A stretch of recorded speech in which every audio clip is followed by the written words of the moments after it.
Hello friends and welcome to the International Fab Talks. It's a beautiful day because we are connecting with beautiful minds. And guess who's with us? We have beautiful people who are joining us all the way from Hyderabad.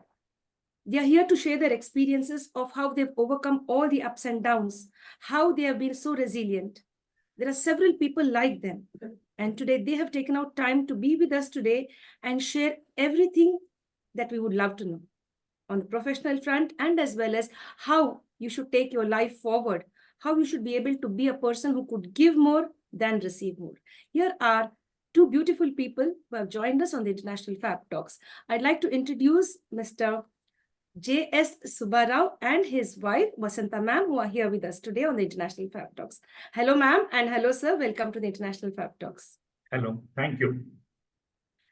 Thank you so much, sir, for accepting the invitation. It's really a privilege and honor to have you share your time, your thoughts and views, because we get to learn a lot from the experiences that you've had. Thank you so much. Dear friends, I'd like to introduce our special guest, of course, with sir's permission. Sir, with your permission, I go ahead and share the profile in an official way. Please go ahead. Thank you, sir. Thank you very much. Friends, it's always a honor, a privilege, and our duty to share the profile of our celebrity and guest. He's being joined by his missus. She is Vasanta ma'am. I shall share the profile now. Sri J S, I repeat that, Sri J S Subbarao holds a postgraduate degree in economics from Osmania University, Hyderabad. I repeat all of that again.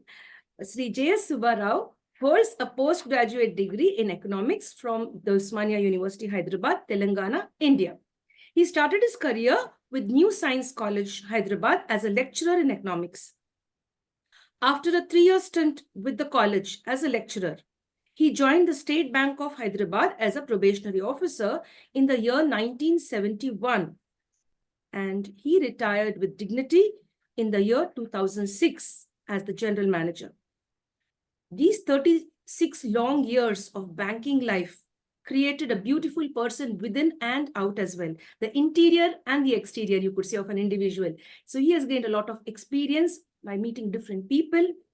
And he has also worked during this period at 3 different banks on deputation. He held different assignments in the field of corporate credit, treasury management, and risk management. He was also extensively trained on behavioral sciences, which is very important. Post-retirement, he was a chief faculty member with ICFAI University for a period of 2 years. In the year 2012, that is 2012, Sri Subbarao, along with Sri G Madhusudhan Rao, another banker, established Atlas Financial Research and Consulting Private Limited. Presently, our guest and celebrity, that is Sri Subbarao Garu, is the chairman of this beautiful company handling policy issues.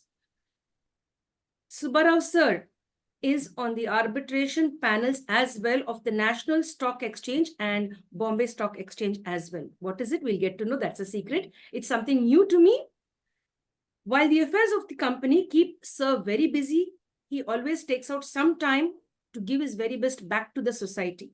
He's very good at delivering motivational speeches, motivational talks, inspiring the younger people, inspiring one and all. It's not only the younger generation. It could be somebody like you and me, inspiring everyone.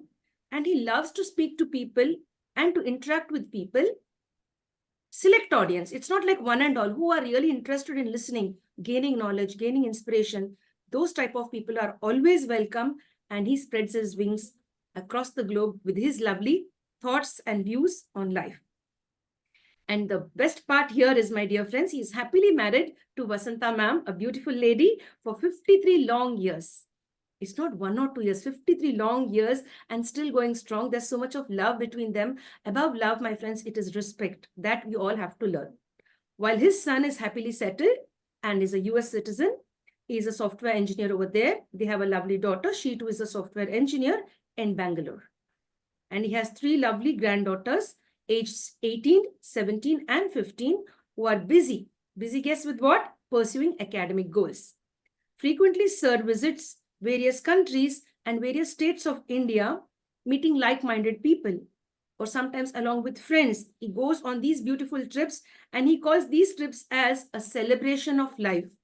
And in fact, we have to learn how to celebrate life Every single day, either you're a professional, a retired person, or a business person, whoever you are, you have to learn to celebrate life. We have forgotten to celebrate this gift called as life. So let's join together and learn how to celebrate life from all the experiences and wisdom that will be shared today. Hello, sir, and welcome once again.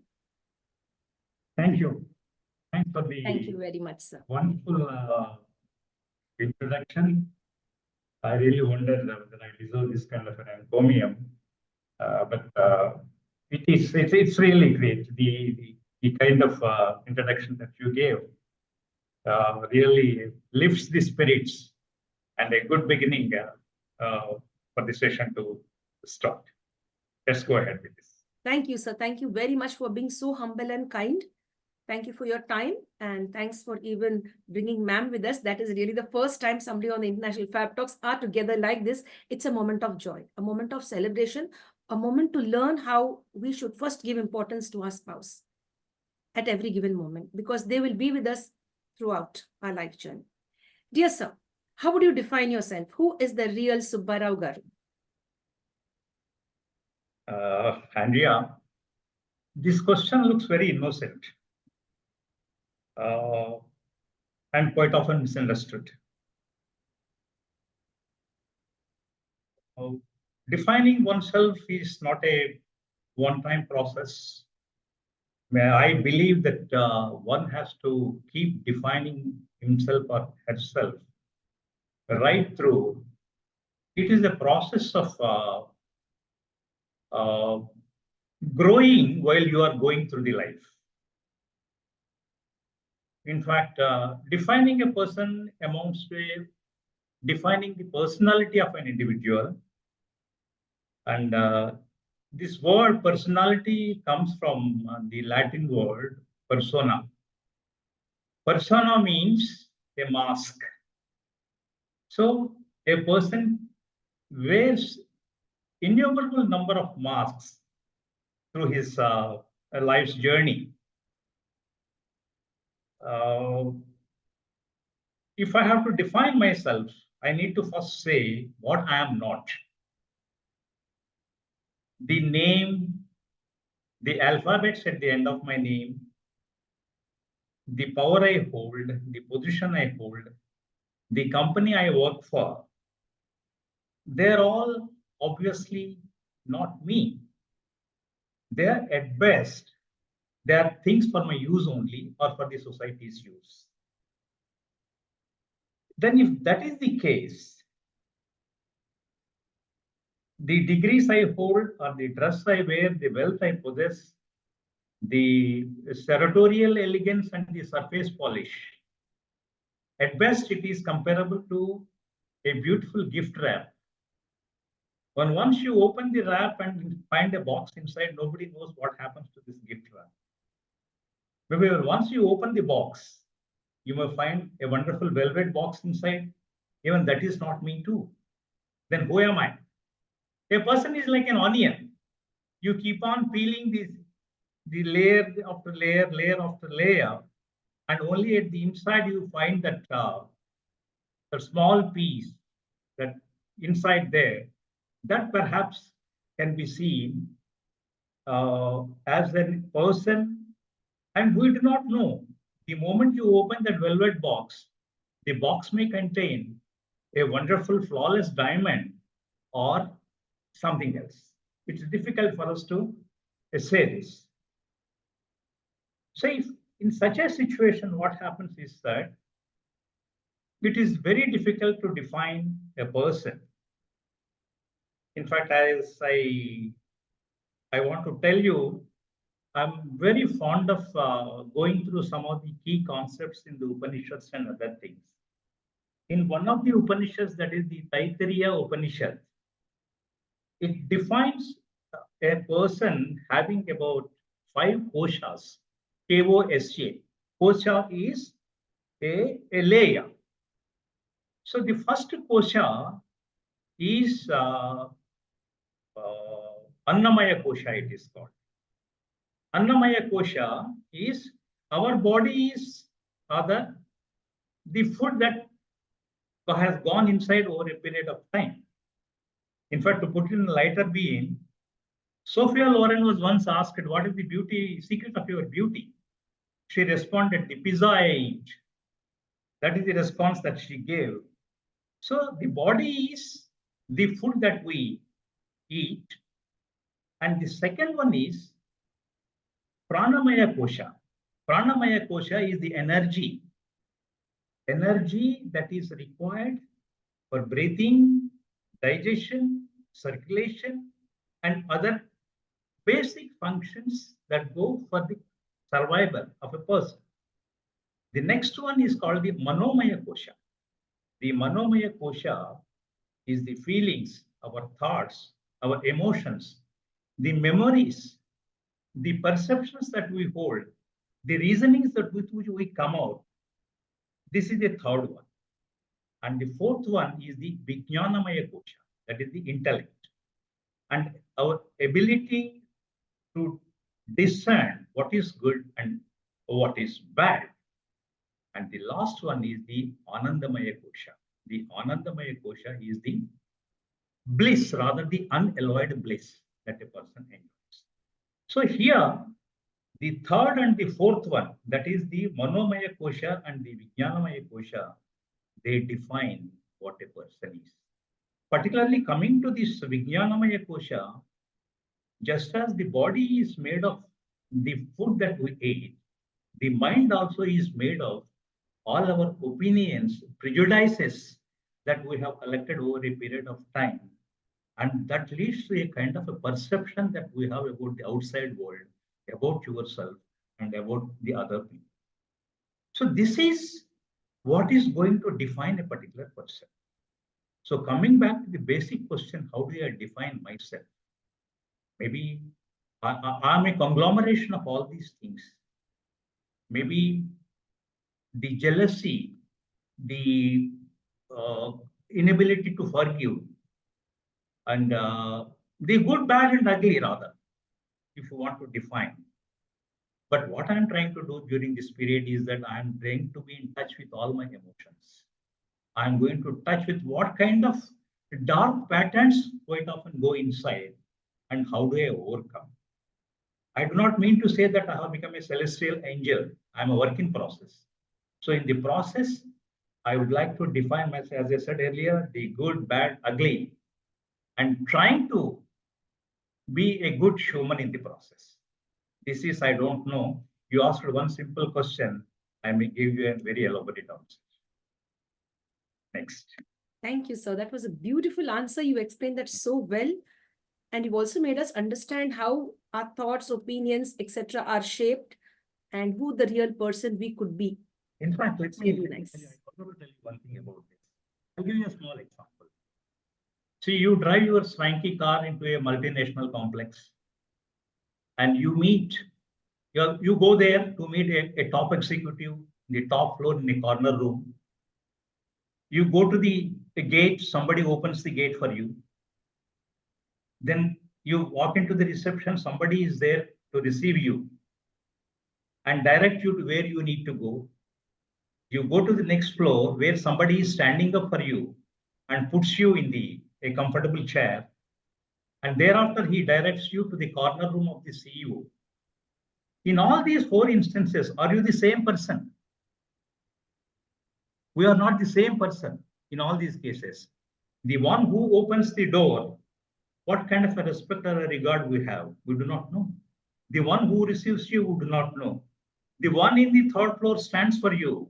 And once you go to the corner room, you stand for somebody else. So you display different kinds of attitudes and mentalities. In the process, what quite often happens is that neither you have a regard for the role nor the respect for the soul. This is how the transformation takes place within a person. In fact, this is a very, very important thing which I quite often quote wherever I go for talks. So these are the different layers of a person. Yeah, next. Excellent, sir. Thank you very much, sir. Thank you so much for sharing. I have a big question now, sir, for you. You played different roles when you were working, actively working. Now too, you are working after retirement, but your first stint as a lecturer in the academic section I would like to ask you, what was that feeling and how did you experience all of that? Did that give you immense joy, or working in a bank gave you immense joy? Yeah, let me tell you. In fact, even till today, teaching is my second love, rather second love. Teaching is my second love. I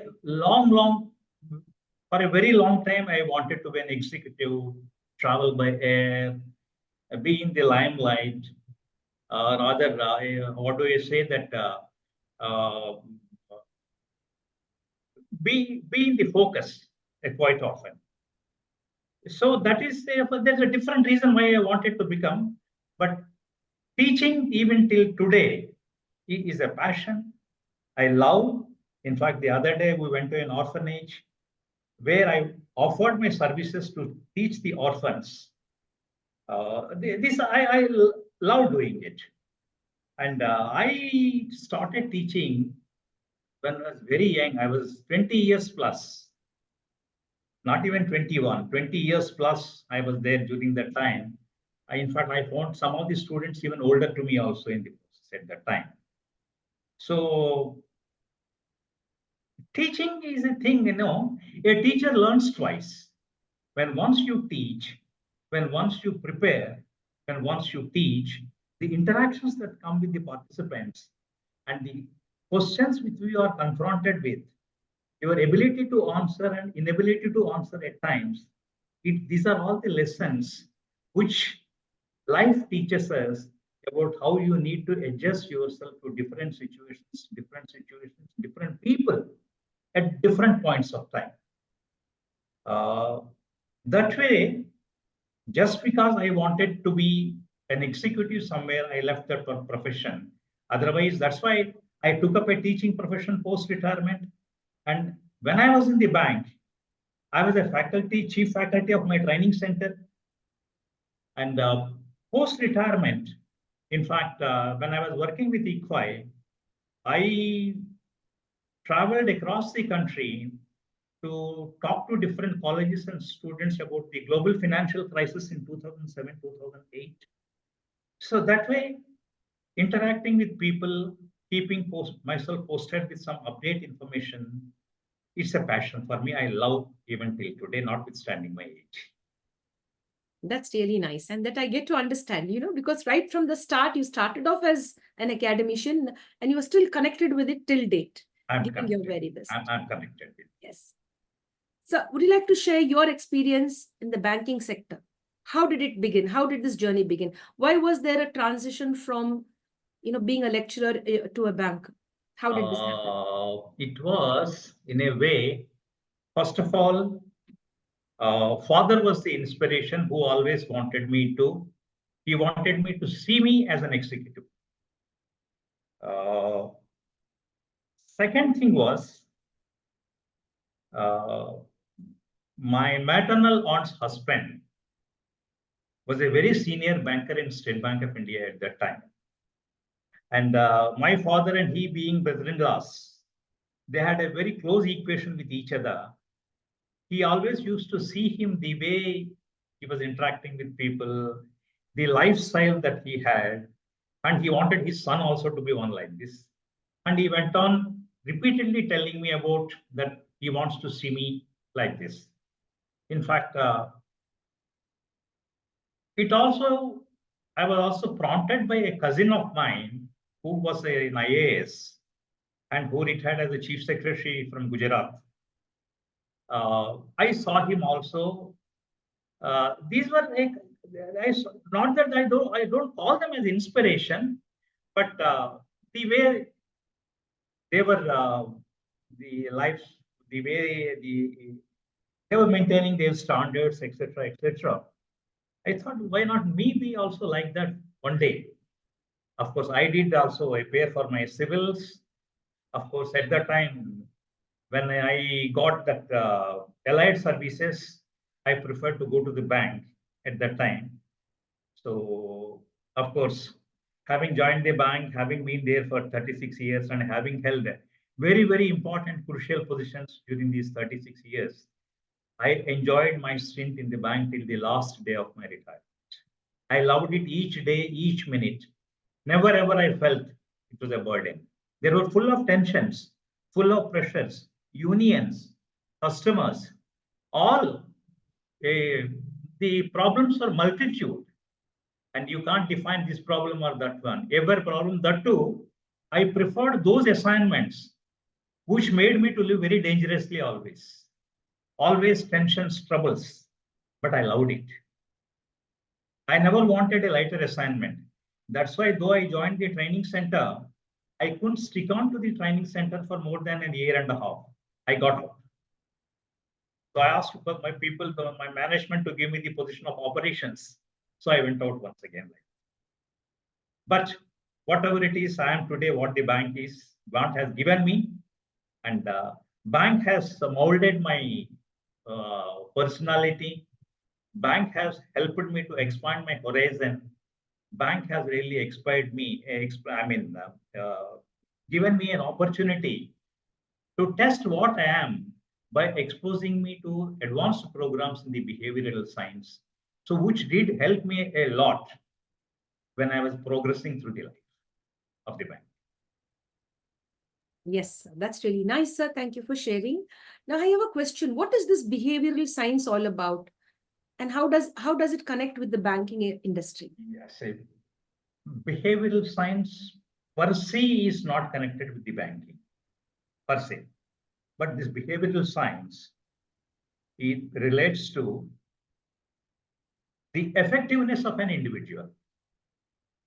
Today, we have people who are brilliant in their fields, be it technology, be it medicine, be it banking, or any other field. There are brilliant minds in this country. But the question is, each brilliant mind cannot work in a silo. He has to work with a group of people. I am brilliant with my subject, but am I brilliant with the people? Am I in a position to get along with the people? Am I empathetic towards the people? Am I a team leader or am I a boss? Can I carry the people along with me through the thick and thin? If something goes wrong, do I take the ownership? Something good happens, do I take that credit? How do I treat my people? These things were basically constitute your effectiveness in an organizational role and your effectiveness as an individual. Today, what is happening? What happens outside decides my mood. If Andrea suddenly puts a very awkward question, I feel put off. I feel insulted. I feel humiliated. My mind works. Its peace depends upon the way you talk. Irrespective of what you talk, irrespective of what your behavior, can I keep my composure? Can I keep my balance? So today, the emotional quotient is very much wanted in any organizational setup, be it a bank, be it an industry, be it your own business. If I do not maintain my balance, I will not be in a position to exchange the pleasantries with the people, will not be in a position to. So after all, a person is a time management and people management. When particularly an industry like bank, where I have to deal with hundreds of people, my staff and the customers, if I am short-tempered, and I'll be a failure. Not that I was a Buddha. I loved the art of shooting first and asking next, but I never spoiled anybody's records.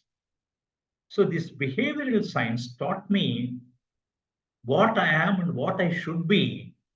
It helped me to know what my shortcomings are and how I will be able to overcome those things.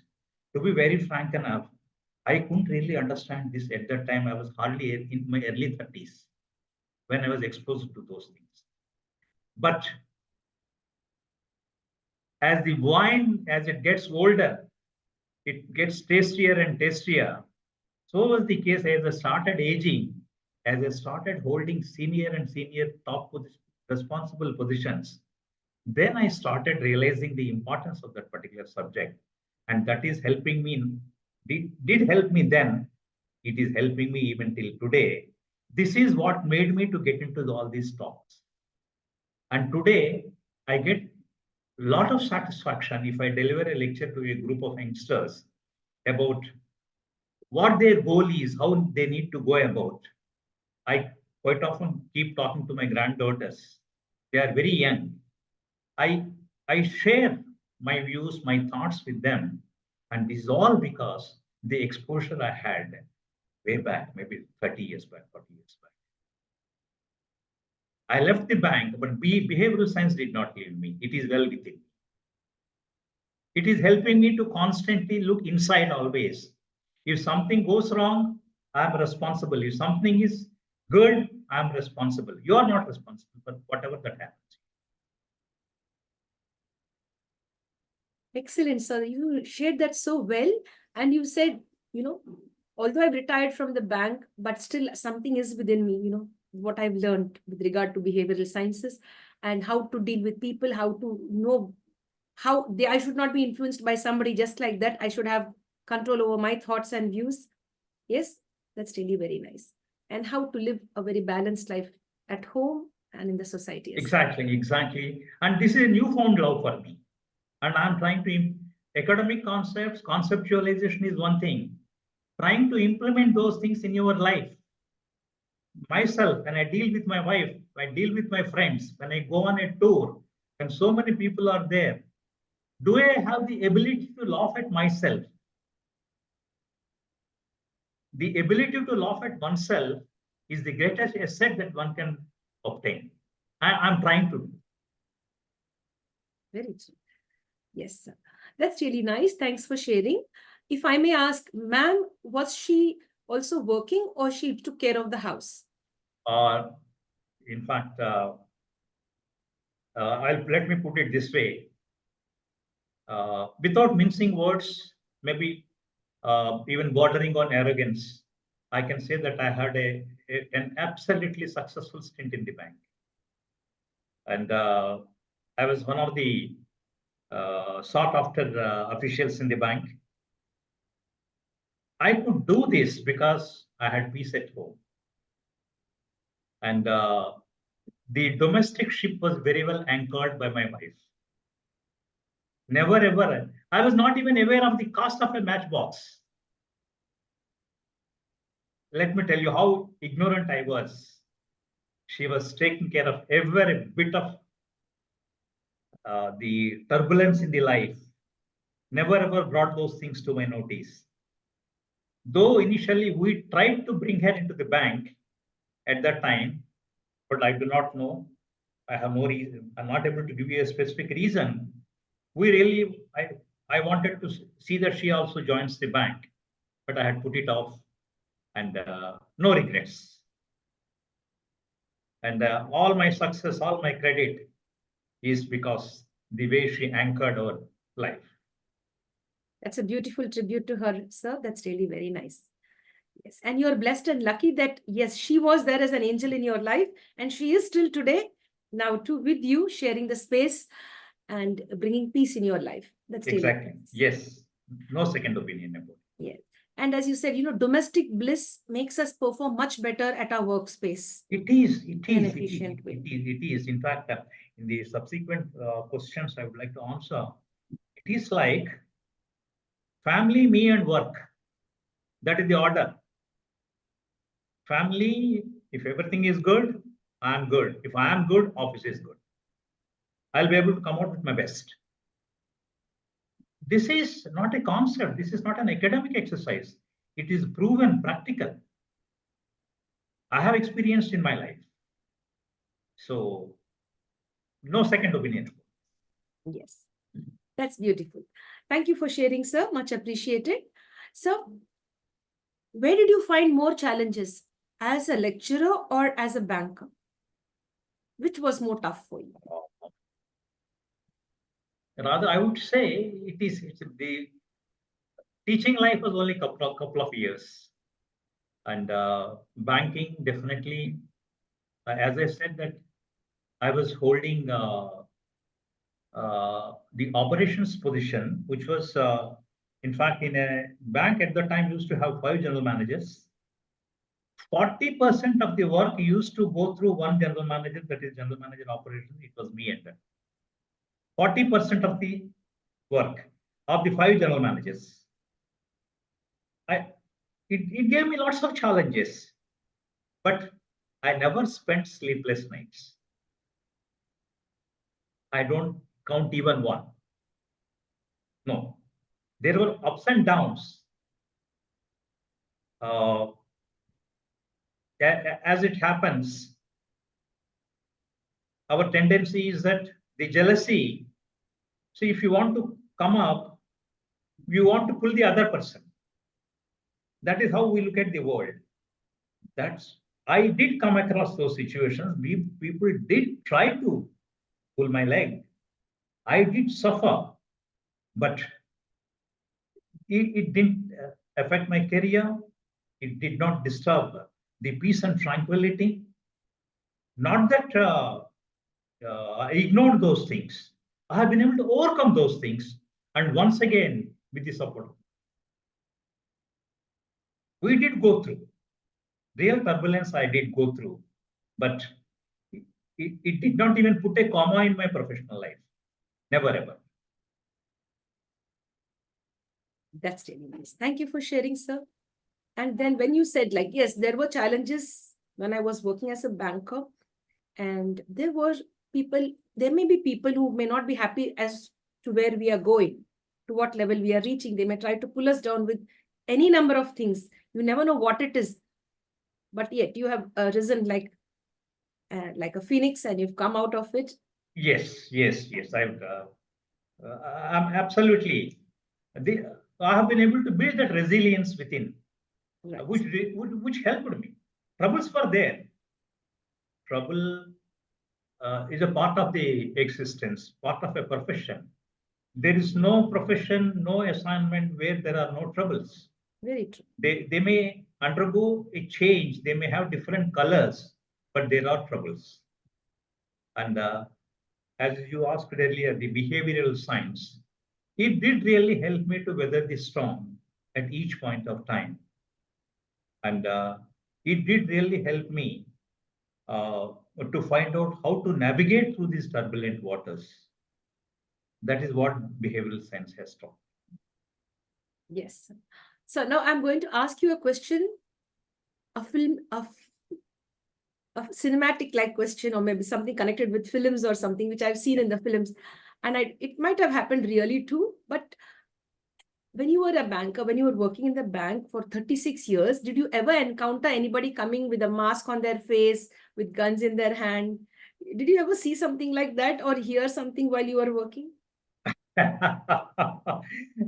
me tell you, Andrea.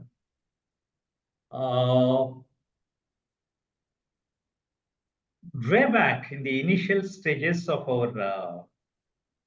my career, honesty, integrity levels were a bit higher. Maybe 70s, 80s, the levels were higher.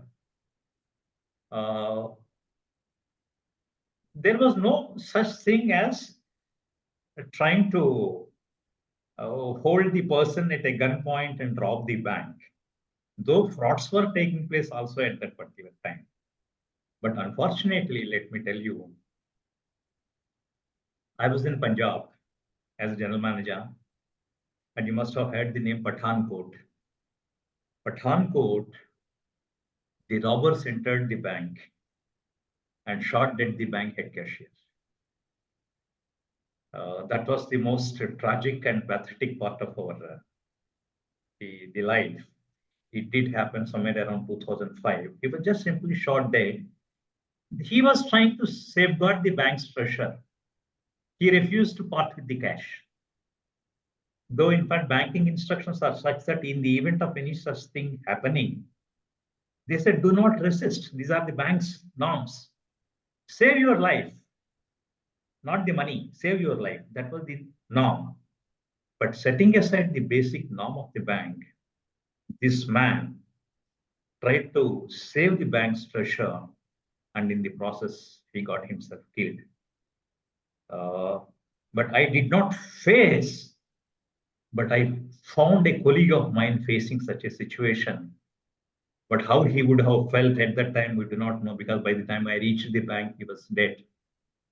Maybe his family they were not able to explain what had happened to him and all that. But this is one tragic part of the life. Yes, yes. Because I've seen in most of the Hindi films in Bollywood and all, they show all of these people, masked people coming in with guns and all of. It did happen at Pathan. Mhm. It did happen at Pathan. Yes.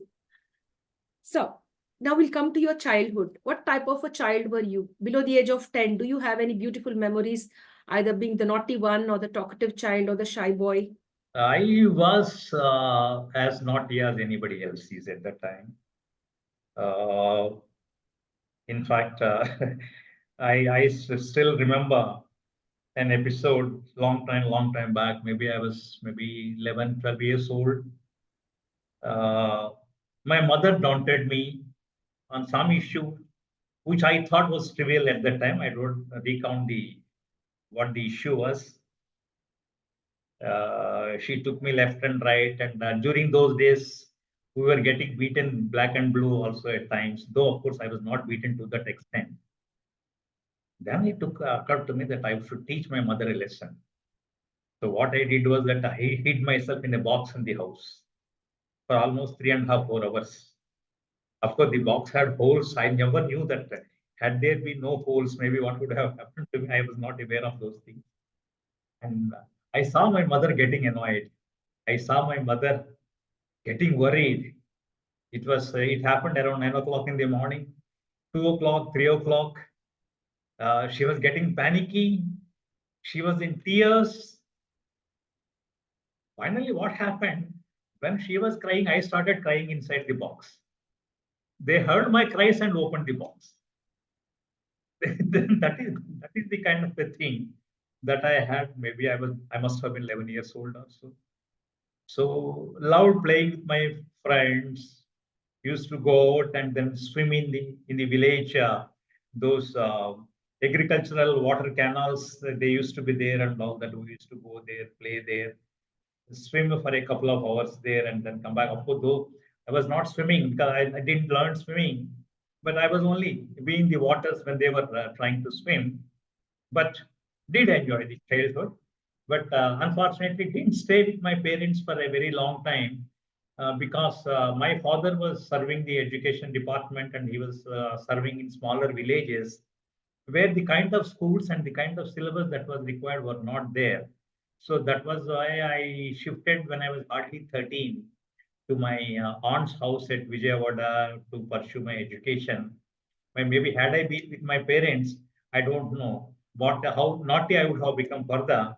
But being away from the house, it deprived me of uh, that frivolousness and that naughtiness and those kinds of things.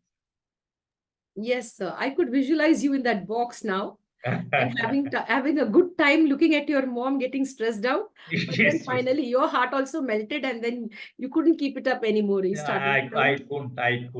couldn't. Yes.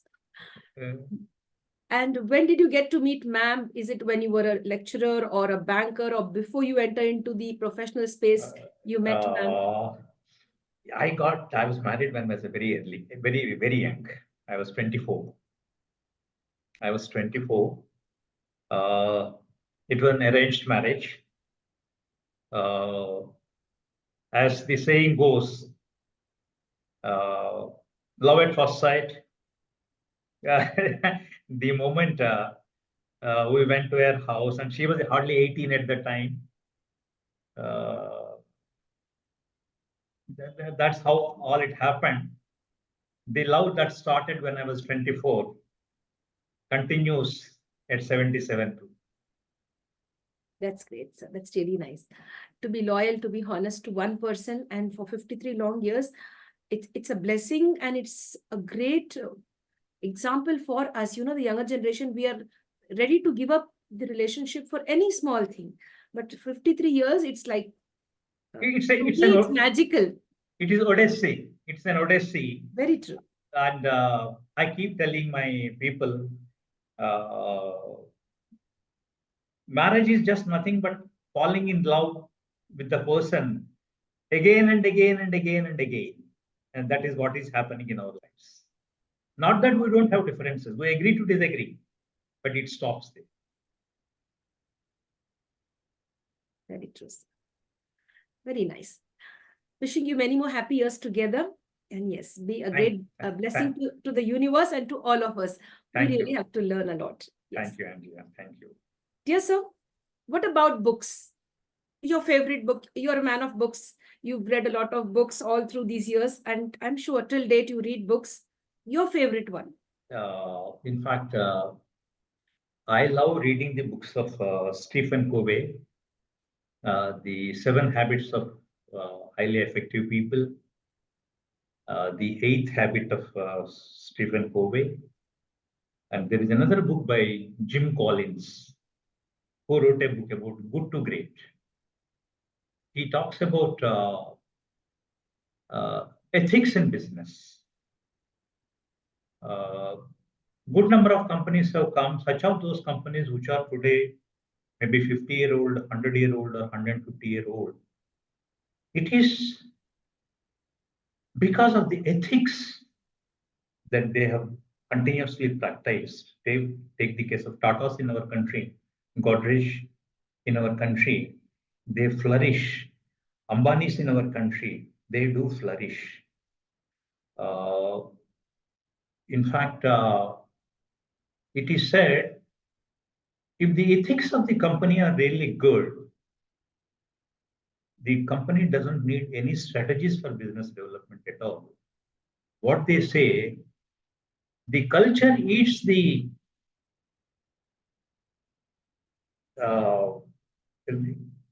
strategy for lunch. Culture eats the strategy for lunch. That is, if the company has good ethical principles, and if the employees of that company have that loyalty, they do not need any strategy. Their own basic ethics, the way they have defined themselves, the way they have not transgressed the boundaries of ethics, all these things, they define, redefine, and shape the fortunes of the company. So such companies, this is the book of Jim Collins.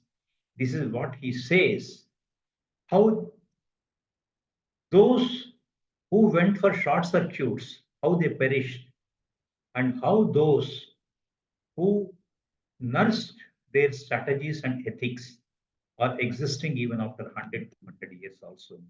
That is the difference between a good and bad company. Those who are good at marketing, those who are good at making profits, they remain being good only. But those who are good at marketing, good at profits, good at ethics, those who practice servant leadership, they are the people who go from good to great. And these are the lessons which the upcoming youngsters, they need to learn if they need to survive for longer years.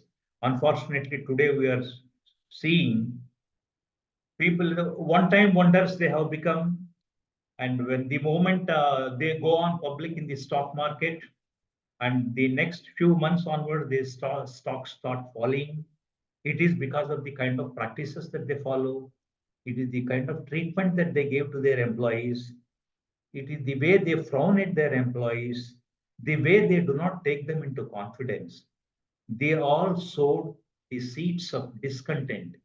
And the moment an employee starts getting unhappy with the company, that is the beginning of the end of a particular. That is how I look at it. In fact, the ethics and business is one of my topics when I go and talk to at different forums. Excellent, sir. Thank you, sir, for sharing all of that. Thank you very much. You've shared all of that with examples as well. That's really nice. Thank you, sir, so much. Now, sir, I'd like to ask ma'am a question. Vasinta, ma'am? Yeah. Meeku nachina movie, ma'am. Which is your favorite movie? Movie pair much fan but it is Balasubramaniam and Lakshmi's some movie. Okay. Very nice songs are there in that. Both are foodies. Uh, Oh, great. They love for each other. What about you, sir? They love for each other. That movie, I'm not getting the name of that one. The famous singer who died last year, Balasubramaniam, S.P. Balasubramaniam. And the actress, she works in Tamil and Telugu movies also, Lakshmi. Yes. In fact, this man, I mean, he's a foodie. She always makes those dishes for him, and she always feels for him that in the event of her leaving this world, how this man would survive. So it is a reflection of a love for each other, a definition of what an ideal couple is. That is how they say. And coming to the other question about the favorite destination, can I go ahead? Yeah. I do not have any particular destination per se that way. We do travel a lot. We travel a lot, and maybe a couple of months back we had been to Leh and Ladakh, and but we select a destination, and when once we are a group of bankers around 10-12 people, and all 65 plus, and I will put it this way: when I said celebration of life, we carry our happiness wherever we go, and we carry our sunshine wherever we go, irrespective of the weather. So that is how we would like to. We sing, dance, joke at each other, do all kinds of things. The idea is when you come back, you feel 10 years younger. Laugh at yourself, laugh to the heart content. And it has taught me the ability to laugh at myself. Ability to laugh at oneself is not an easy task. I learned this at Punjab. Sardarjis, they're so good at laughing at themselves. Everybody has to learn from them. It is not, they do not downgrade themselves, but they have the ability to smile and laugh at themselves, which all of us, not even 1 out of 100, you will find it. People take it very seriously. They become, they withdraw themselves, all kinds of things. But do you have the ability to laugh at yourself? So when I say that we select a destination and make it a happy destination, not that a destination is happy and we go there. It is the other way around. And we keep regularly traveling. In fact, if 1 month or 1.5 months, if there is no tour, we feel unhappy about it. So we make a trip and then go. Excellent, sir. That's really nice. So, is ma'am a part of this tour also? Does she come on these trips? Yeah, we both. I will never Good. travel without her. I will never travel without her. How sweet. How nice. I really like that. I don't see the TV without her. Wow. I don't eat without her. I don't go anywhere without her. In my car, there are 2 companions. One is my wife and one is my audio system. I can't travel without either of these. How sweet. It's so nice to listen like this. You know, I think for the first time in my life, I've seen somebody like this, you know, so attached and together. That's really nice. You are giving us couple goals because we are so selfish. The younger generation, you see, we are so selfish that we think only about ourselves. But seeing you both sharing so much of space and time together, so much of respect for others, that's, you know, the most important thing in a relationship. That's really very nice. Dear ma'am, I ask you one thing. What do you like in sir? What is that special thing that you like and admire in sir? He's very perfect in everything. I can't define anything specific, especially. In everything, he's very perfect. He's very disciplined, very accommodative, affectionate. He doesn't talk much, but still we can find that he's how much concern he has towards the family and the children and everyone. Nice. What about you, sir? What do you really look into ma'am and say, yeah, you are special to me, and this is what makes you special? What is that secret, sir?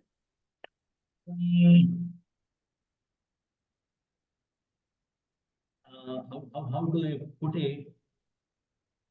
The unqualified Affection, unqualified love. Of course, it all started. I never saw her before I went for the alliance at that time and all when I was taken there. But as I said, the odyssey of 53 long years, we found it is not that there are no differences. There are differences. But we have learned the art of navigating through those differences. We don't nag again regarding those things once again. If there is a difference of there only. If there is a difference of opinion, if there is an argument and a counter argument, it stops at the second stage. We don't continue it. We don't continue. Talk about it also. We don't move further on this issue, and the anger will be there at that time. And if further continue, anger might flare up, but we stop there. We stop there, and then maybe half an hour, 40 minutes, we come back without carrying that inside the mind. We forget. Nothing has happened. We will not say, you said this, I said this. No, that's the end of the story. Stop it there and carry forward. Otherwise, the mind gets toxic. Total toxicity. I start looking for every fault of hers, if that is the case. If I want to find fault with a person, it is very easy. The way they walk is wrong. The way they talk is wrong. The way she cooks wrong. The way she behaves is wrong. Everything I can find it out. But we are not married for that purpose. We are married for something else. So, bullying is the last thing in the life. We never allow it. Excellent, excellent, sir. That's really very nice. You've shared that, ma'am. I would like to ask you a question. Me English in chala bagundi, ma'am. Chala proficiency meekundi English lo. Yela ma'am idi ekkad nerchukunnaru meeru? Now I'm trying to talk in Telugu and put everything properly. Now, from where did you learn English? Your English is so good. Thank you. But nothing specific actually, because I'll be talking. I love reading a lot. Ah, there's it. There is the secret. I love reading a lot. And because he's there, we talk, and sometimes we do talk like that. And I have friends also who talk. Basically, only talking only makes me, I think so. Great. That's nice. Ma'am, the favorite breakfast that sir likes? He likes pesarettu. Pesarettu. Okay. Sir, is ma'am a tea or a coffee person? Is ma'am a tea or a coffee person? We both are coffee persons. Both are coffee persons. Black coffee or milk coffee? Milk coffee. Oh, that's And really to tell you, 99.9% all our ideas or what you call habits or anything, they go together. Including our diagnostic reports. how sweet. How nice. It's quite surprising. Whatever he thinks. Her cholesterol level, my cholesterol level, all. No, if he thinks something in his mind, somehow the same thing I'll come and ask him. We don't know how that wavelength goes on, but we don't discuss about it before also.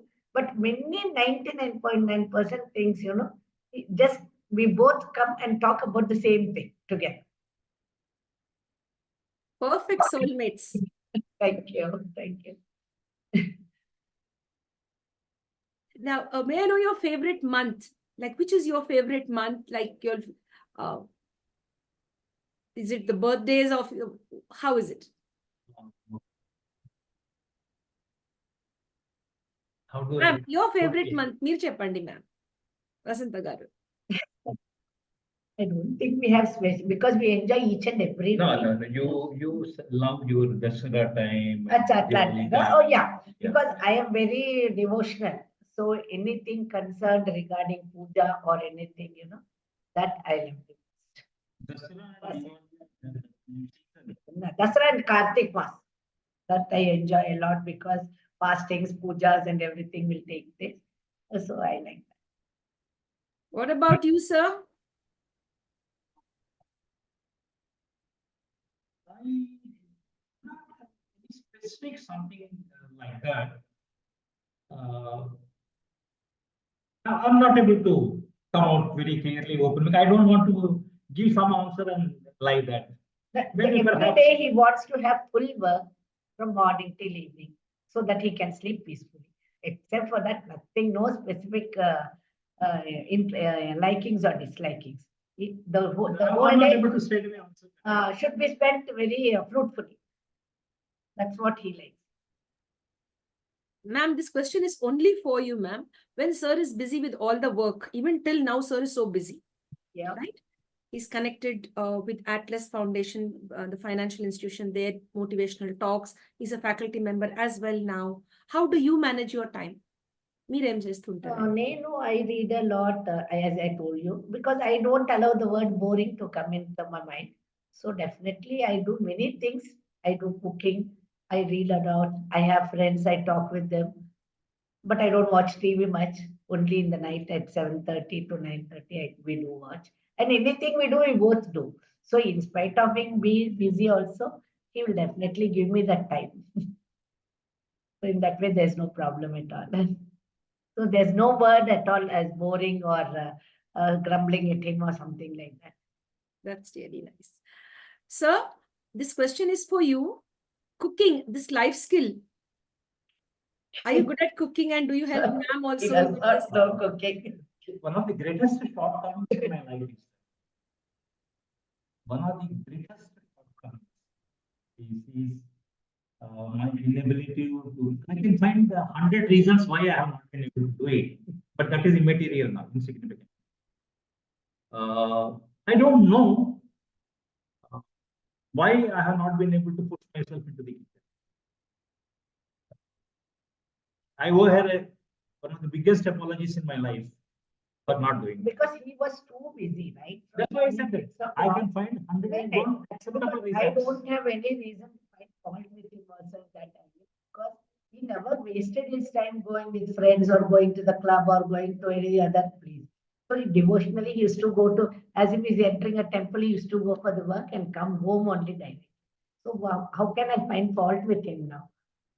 So That's the greatest fault I have in my life. but now we do feel that he should learn something because when we are raised, when I am not well, that time completely we are dependent upon someone who can cook for us. So that is only at times we do feel that he should learn something. Yes, dear. Yes, yes. That's beautiful sharing. That's really very nice. At least now you say, yes, he has to help out because, you know, Like other work, everything he helps.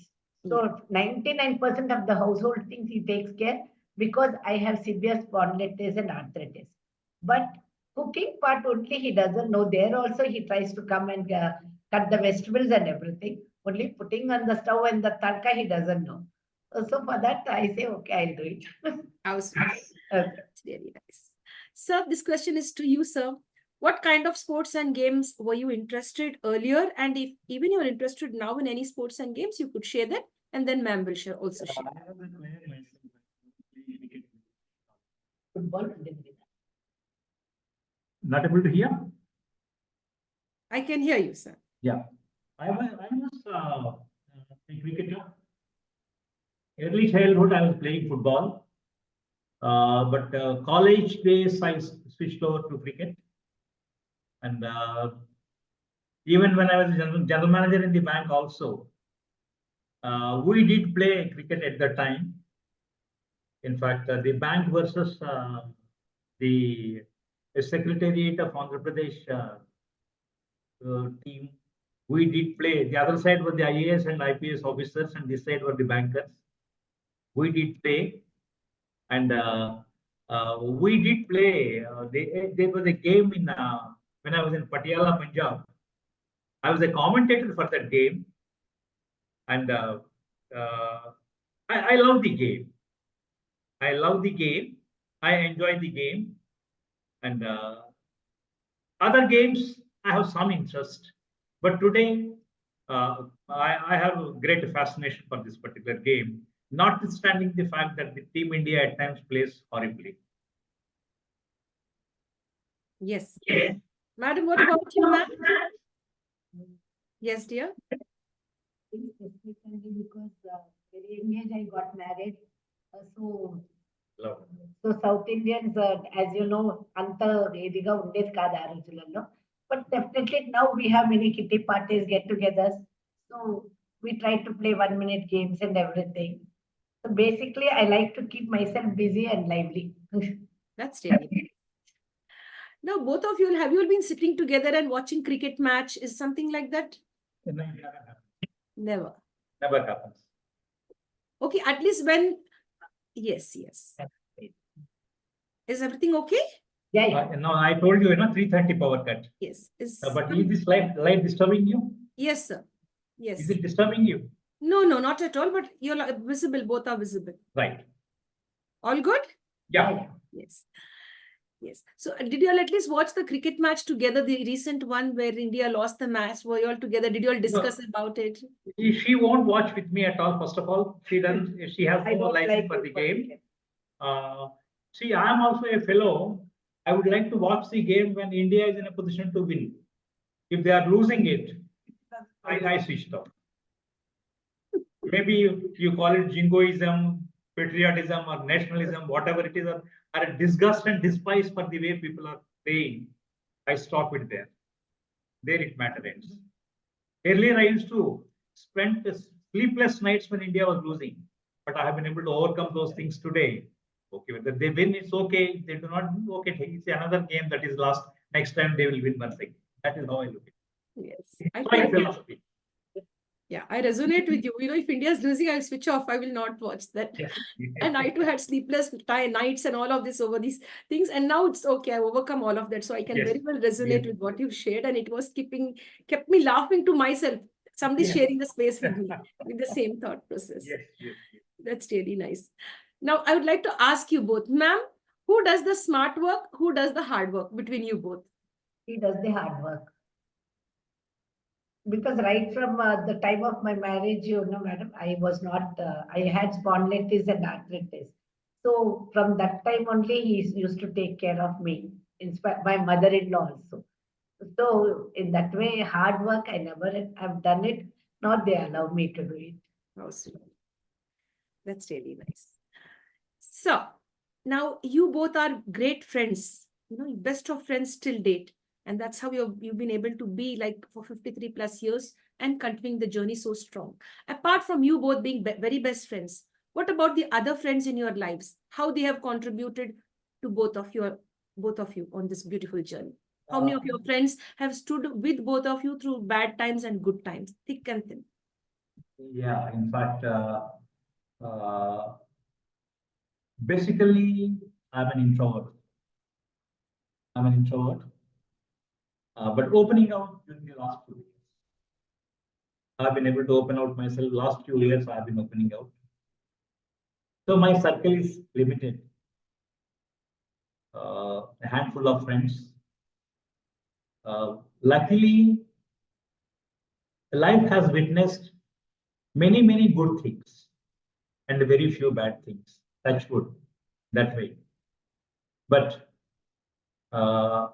as and when things happen, say an ailment in the house, an urgent help that is required, we have a friend, who is like my brother, who gives his life for us. He takes us to the hospital, keeps on inquiring how we are. He does everything that is possible on earth. Even he places our interests ahead of his interests when it comes to a question of a help and a support. Like this, I have a few in my life, and I'm extremely thankful to the Almighty for having given friends like this. Number is limited, but they are in our hearts. Never ever they placed themselves ahead of our interests. Even till today, not a day goes without their calling us in the morning. That's the fortune that we enjoy. Madam, what about you, ma'am? Same Monday, because with close friends, and I do have. But yes, as you said, when I'm not well and everything, they take care of me and everything. But the group which we are traveling now and everything, they are very nice. So in that way, we have really very good friends. In fact, let me also add here, the theory of karma, it always says that whatever you give, it comes back to you. The person whom I was talking about it, who places our interests ahead of his interests, when he was very young and early in the life, without my knowledge, she did help her at that time a lot. A lot and a lot. Maybe I do not know, that is coming back to. The karma theory always says this, good or bad, whatever you give, you will always get back. That is perhaps we are getting it back. And again, million thanks to the Almighty. Yes, sir. Thank you for sharing. Thank you so much. I'd like to ask you both individually, I'll come with ma'am first and then to you, sir. If you permit me, may I go to ma'am and ask her the question now? The question is for you, ma'am. What type of a change, ma'am, you would like to see in this world? ఈ ప్రపంచంలో ఎటువంటి మార్పు ఉండాలి? మీరు మీ దగ్గర ఇంత experience ఉంది, చాలా చూసిండొచ్చు. ఎక్కడ మార్పు రావాలి? ఏ పిల్లలు రావాలా, లేకపోతే థాట్ ప్రాసెస్ లో రావాలా? Where is the change really required for us to live a better life? People have become so selfish and the bonds are not existing. So maybe because we have seen lots of affection, joint family and everything, we do miss all those things. So I feel that kind of generation should come once again. People should be affectionate like that, and the bonds should once again come back. So family అందరికీ అందరూ ఉండాలి అనేసి ఒక ఇదన్నమాట. Because now we feel missing many things in life what we could encounter before 30 years, 40 years back. అట్లాంటి life కావాలనిపిస్తుంది, అట్లాంటి world రావాలనిపిస్తుంది. People should be more affectionate and this one rather than being so selfish. And the crime rate ఎక్కువ ఉంది కాబట్టి that also should go down అనిపిస్తుంది. Yes, sir. Over to you, sir, for the scene. Yeah, let me say,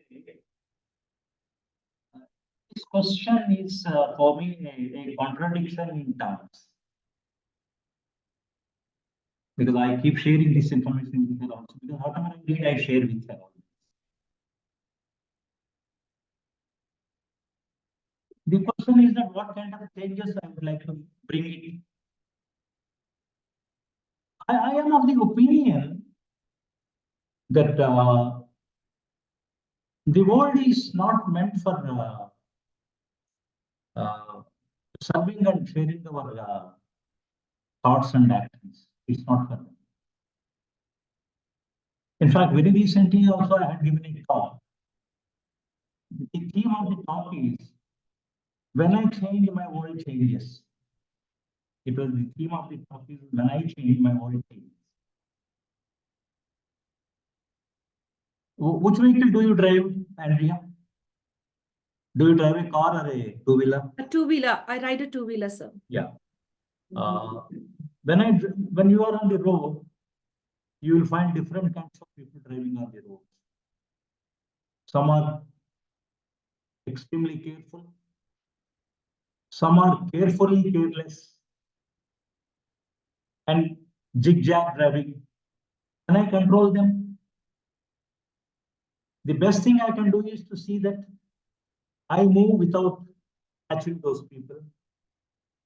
And last few months, I have taken a decision never to yell at anybody when I am driving on the road.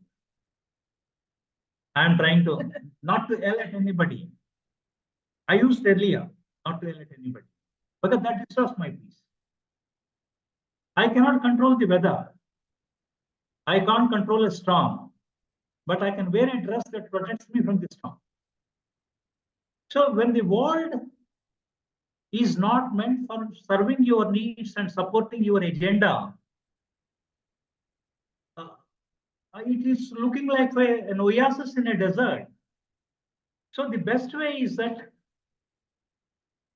make sure that there is a peace. All battles need not be won. So be choosy in selecting your battles. Every argument need not be won. Peace is more important than winning an argument. I'll give you a very small example, which I gave in one of my earlier talks also. I'm living in flats here. There is an opposite flat owner who kept their shoe rack there outside. And the shoes are found anywhere except in the shoe rack. It is a common area, a disgusting sight the moment I open the door. And I get up at 5 o'clock in the morning and open the door around 5:30. The very first thing I witness is the footwear thrown helter-skelter all over the world. So how does my day begin? With a scorn, with a despise, with a hatred. Why should I make my day begin like this? Is it worthy of it? Then I thought that two things are there. I'm a devotee of Sai Baba. The moment I opened the door, I found the plaque of a Sai Baba there outside their door. Why am I not looking at the portrait of Sai Baba, and why am I looking at this disgusting sight? It was my choice to look at those things and give curses to the people. Instead of doing that, can I look at the deity and radiate blessings instead of curses? So do you still want me to answer what kind of changes you want to see in the world?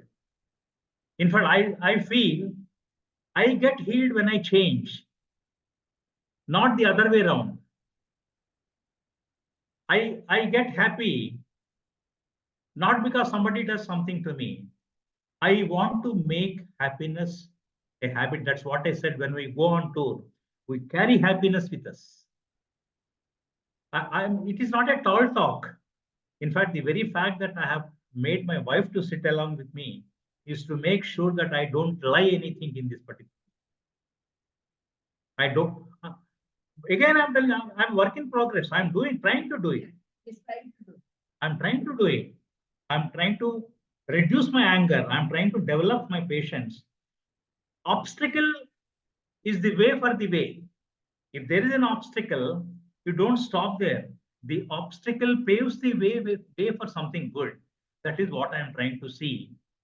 So, changing the world comes when you look at the world through your prism. Need to change arises when you feel that you are good and others are bad. And very recently, I read an article whose title is "The Need to Get Right is the Sign of a Vulgar Mind." Why should I insist on being right? I can't be right always. Can I accept that others are also right? So when I insist on being right, and my way is the high way, and my argument is the argument, it is the sign of a vulgar mind, and I want to shed that kind. And I'm telling you all these things not for this talk's sake. I'm telling all these things because it gives me a lot of peace and serenity. If there is an exchange of peace with arguments, that gives you a lot of freedom. It gives you sovereignty. You gain control over your life. All these things are enabled. Yes. Thank you for the beautiful sharing, sir. Thank you very much. And now, as you said, like anger issues. Yes, we'll talk about that. Who is the first person to get angry between you both? Now like everything is, you say like, I prefer peace. But in the initial years or maybe in the professional space, at any given time, what was it that angered you or what is it that angers you? First, sir, and then ma'am. We were not falling short of each other when it comes to anger. It was an anger, but that was in the. No, he was very young. He was very angry. As I said, Very I was shooting first and asking next. I was shooting first and asking next. That was the. But I used to say during those times and all that my anger is short-lived. But later I realized when I'm always angry, it is like having a hammer in the hand and everything looks like a nail. You keep on, you want to hit this. Over a period of time, particularly last few years, I said that enough is enough. So I have set aside the hammer and no nails are seen by me today, I'm comfortable. So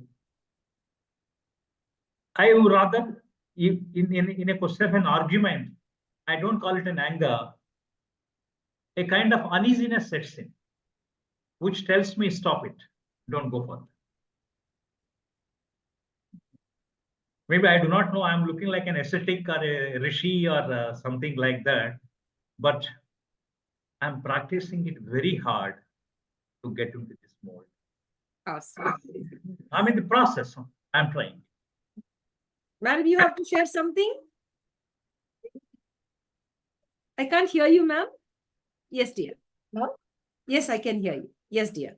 Knowing that he gets angry on many issues, what we used to do initial stages right from in our family, mother-in-law, myself or his brother or anyone, my children, anyone, we understand by the sign of his, when he just looks at us only, we can understand his language. There's no need to tell or shout or beat us or do anything like that. So immediately we used to stop the conversation there, and that still goes on till today also. So everyone, they give him lots of respect to his age and to his discipline and everything. So no one confronts him and says, okay, why are you angry or like that. So now he has understood he should not be angry. For the last 30 years only he's practiced, not 1 or 2 days. So now he is okay and we are okay. How sweet. But I don't get angry so soon, as he said. Only when I was too young, I didn't, because I didn't know many things, I used to get angry on myself. So that was the reason. But now I understand, so I don't get angry very easily. Yes, dear. Hindi. Hindi? Yes, sir. I can't hear you clearly. Like, if you can, yes. Are you able to hear me? Yes, yes, perfect. I quote a verse from by Kabir. Ji, sir. घट घट में रहता है ईश्वर, कटु वचन बोल रे मत. God resides everywhere. Do not talk harsh words. I am trying to imbibe that culture, which speaks volumes about sanity not being lost. That is what I'm. Yes, that's really nice. Beautiful, sir. And as ma'am said, no, it's visible in your eyes. And then, చూస్తేనే చాలు every time, even however angry he was, it never used to last long. Hardly in the morning, if he used to scold us, because I was too young, and so to adjust into this new life from a college girl to a family life was very difficult for me. So, and he used to tell me anything or scold me and go to the office. Immediately in the evening, he used to come with a sweet box. So both we used to forget immediately. That's what I said. We never nag against or continue it for days to days together. So that way, but now he has changed a lot. He has come with peace terms with everyone. One very important question was that now see 53 years plus you all are together, sir. Yeah. Did you spend one day without talking to each other? Any day that happened like that?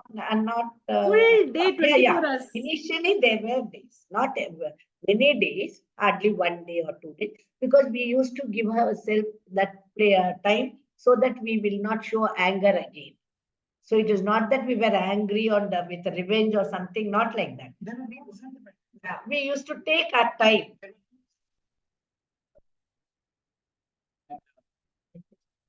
Yes, sir. Yes, sir. You come little behind so that I can hear you. Like, yes, yes. Basically, it was a pause. And I'm reading right now off late. Silence provides a sanctuary.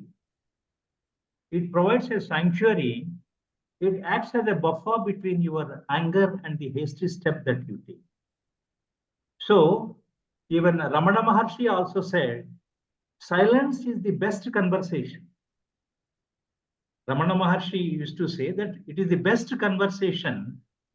One simple reason that if you talk in that mood, you do not know. Words becomes a chaos, and where it is going to lead, we do not know. So pause it, and the moment you pause it, then peace and tranquility start entering into the mind. and thereafter everything is normal. Yes. Another very important question. Who would make, suppose now you were not on talking terms, who would come first and talk? Because, yeah, please, you could just say who is it because you raised your hand. It's me. You will talk. I will not talk. It's me. Every time? Almost. Rarely it happens. It is not that we fight, like even in the initial days also, it used to happen like that. So when hardly we can quote 3-4 times, I can say, not much. How sweet. That's really nice. What now? I have a very big question. Like, what type of a suggestion you would like to give all the youngsters there who are planning to get married, who are in live-in relationships, who have already been married, and who may be as old, as you people are into this beautiful relationship? What type of a message you would like to give to all of them? Both of you, separate messages from both of you. It should reach out far and wide.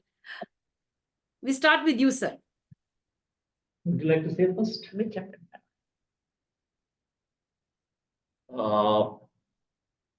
First thing which in the present perspective, I tell the younger generation, as I said earlier, develop the art of laughing at yourself. Number one. Number two, the inner spring that is there inside a person, every person has that spring inside. Don't hamper its growth. Number three, be flexible like a tree that bends but doesn't break.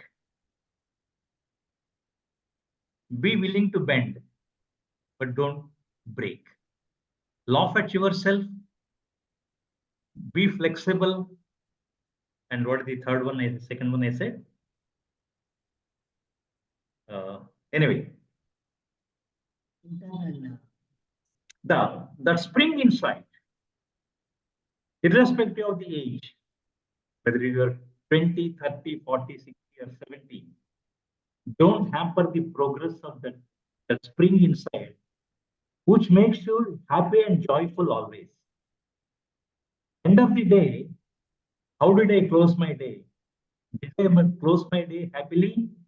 Did I close my day with resentment? Did I close my day with hatred? These are all the things that spring inside is always a morale booster, but keep the flame alive always till the last breath. This is my advice to the younger. Excellent, sir. That's a wonderful message. Yes, you're a man of words. You very well place your words so nicely. Over to you, ma'am. What I say is, younger generation, they have lots of ego, no compromising at any point. So that attitude definitely has to change if they have to have a comfortable life, good healthy married life. They should definitely think about these two angles, their ego and their compromise. Yes, dear. Yes.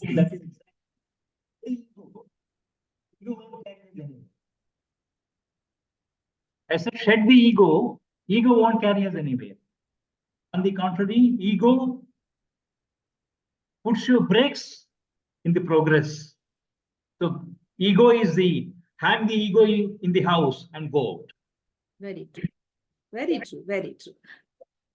You would like to share something more, ma'am? No, same thing. Ego and compromise are both essential things that the younger generation should practice and know now. Because those things are not at all being seen anywhere, whether they are kids or younger teenagers or elders, married people also. So definitely they have to learn only those two. Yes, dear. Ma'am, this question is for you. What is the proudest moment like in your life when sir was posted from one position to another, he was being promoted? Which is that proud moment you feel, wow, sir has reached this height, now as the general manager, he retired. So which was that proud moment and feeling for you when when sir was, achieving you know, Step by promotions in his step professional promotions. activities. Yeah. Yes, Yeah, yes. when he was in the topmost position as a GM, I felt very happy at that time. But then also, I used to thank God because of my mother-in-law. He has been brought up like that. Wow. Until date, I do feel that. Because the mother's, this one will be the first one, and he has grown up such lovely because of her. So whenever he grows up, I feel I'm happy, and in that way, because she contributed a lot for his, this one, my father-in-law as well as my mother. Excellent. That's really nice. So, what about you? When did you feel, wow, this is my proudest accomplishment? Because you accomplished so many on the personal and professional front as well. So, when did you feel, wow, the great moment? The broad smile on my parents' face when I shared with them my appointment as a probationary officer in the bank. Exactly. The broad smile that was there on their face, and they thanking the Almighty for having enabled their son to reach a milestone in the life. I could still today, I could see the smile on their faces. That was my proudest moment. Another moment is that we feel that they couldn't see him growing like this because they passed away very soon. So that we feel very bad even till date. I'm sure they're in heaven and they are blessing all of us now from heaven when we are remembering them here so sweetly. And I'll share one more moment of proud moment when we witnessed the birth of our granddaughters. My granddaughter's birth, granddaughter, I'm saying. We have 3 granddaughters. We're very happy about seeing the granddaughters in our lives. That was one of the proudest moments for me. Let me openly say this. How sweet. That is really nice. Thank you for sharing all of those beautiful moments, sir. Thank you. We wish you many more happy times in life. Sir, now we leave the profession, we leave all and come down to pets. Yeah. Have you ever thought of having a pet at home? Did you all have a pet at home? No, we don't have. I love pets also, but he doesn't like it. So now I was not liking. my daughter has 2 dogs now, and so we just love them like everything. Yes, sir. Yeah. I can hear you if you can. Very scared of them a few years back, till a few years back.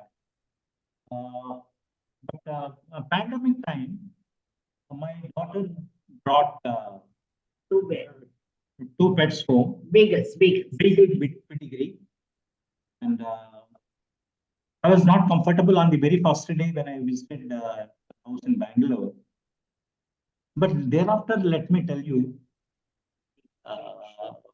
they embody love, affection, faithfulness, loyalty, and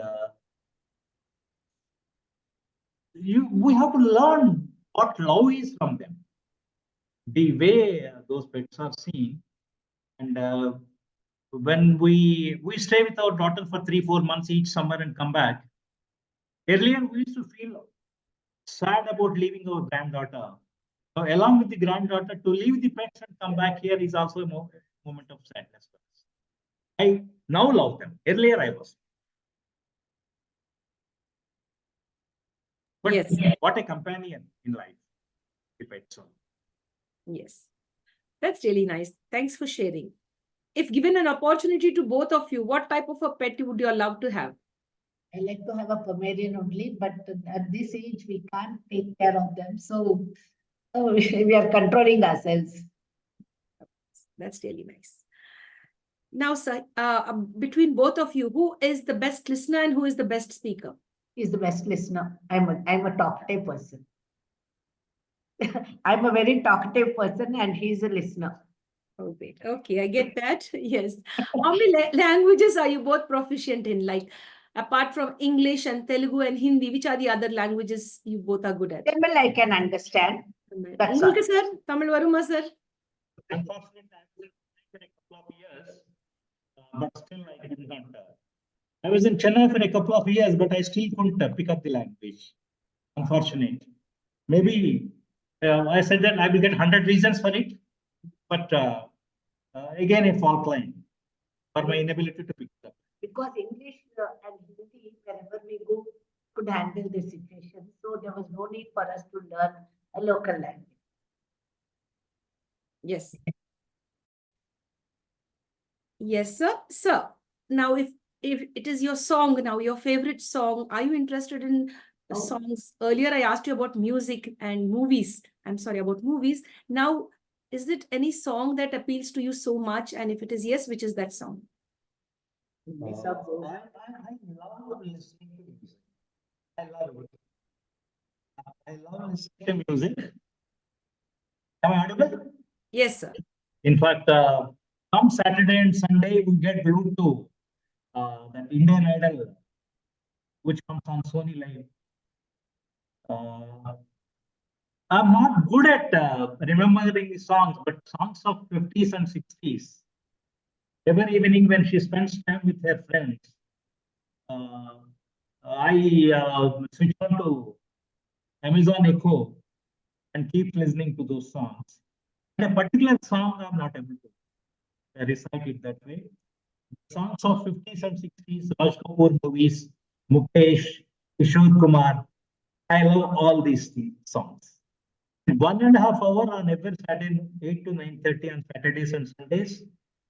We even finish our dinner before 8 o'clock so that we won't miss even one single song. I have great love and fascination for it. We both have the same this one. And Mukesh, Manade, I like sad songs a lot, somehow. Soothing songs I like very much. And Soothing songs, she doesn't like to say. I like it. I love ghazals, soothing songs. I love a lot. I like Manade, Mukesh, those songs I like. Sad songs, preferably, I like it. And Johnny, what's his name? Prithvi Raj Kapoor? His Raj Kapoor ka wo song, Jeena Hai Idhar, Marna Hai Idhar. That I love a lot. Jeena Hai. Yeah, that I love it. Would you like to sing the song for us? No, I'm sorry, I don't sing, and now actually I don't have a good voice.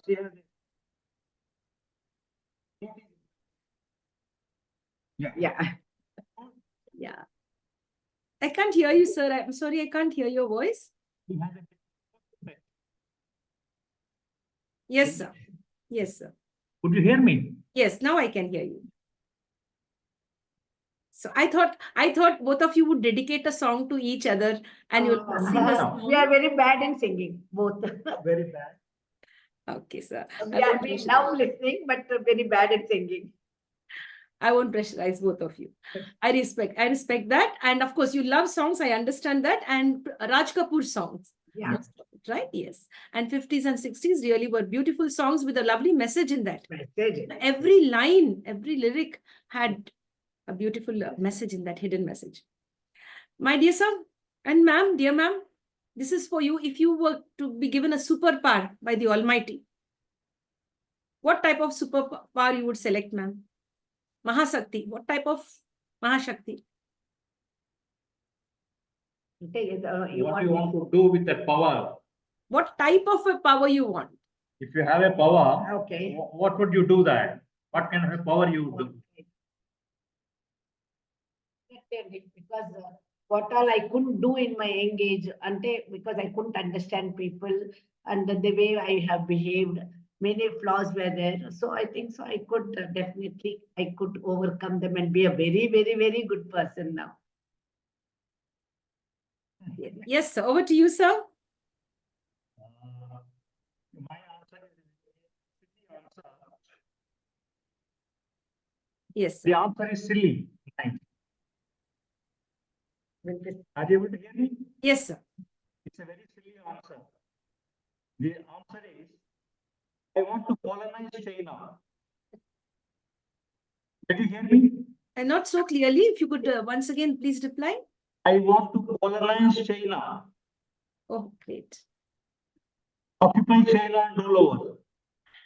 I like that. That's why I said it's a little bit something. It's right. It will never happen. Yes. That's really nice. Like now, the next question is like to ma'am. Ma'am, Yeah. I need to see you a little, like if you could just adjust the camera. Thank you so much for obliging. This question is for you, ma'am. If you imagine there's a time machine in your hand, ఒక machine మీ చేతిలో ఉంది ma'am, you just have to click a button and that takes you into the past era. పాత కాలంలో తీసుకెళ్తుంది ma'am అది. Exactly. అక్కడ వెళ్ళి you have to live somebody's life and come back. It's only a Oh. small task. ఒక చిన్న task అది. అక్కడ వెళ్ళి రీలివ్ చేసుకుని రావాలి. అలా ఉంటే మీరు ఎవరి లైఫ్ సెలెక్ట్ చేస్తారు? My mother. Oh, great. Your mother. That's nice. You are ready with the answer. So what Yes. about you? My answer is, Yes, please. I have a hero worship for two personalities. One is our former Prime Minister Atal Bihari Vajpayee, and the other one is Nelson Mandela of South Africa. Let me tell you a little more about these people and all that. They left an indelible impression on our collective consciousness. They too, both were politicians. They fought elections. But let me tell you the difference. They fought without resentment. They fought without hatred. And they fought without getting angry. They embodied love, patience, integrity, everything they embodied. And I treat these two as an inheritance of the mankind. Such is the greatness of these people.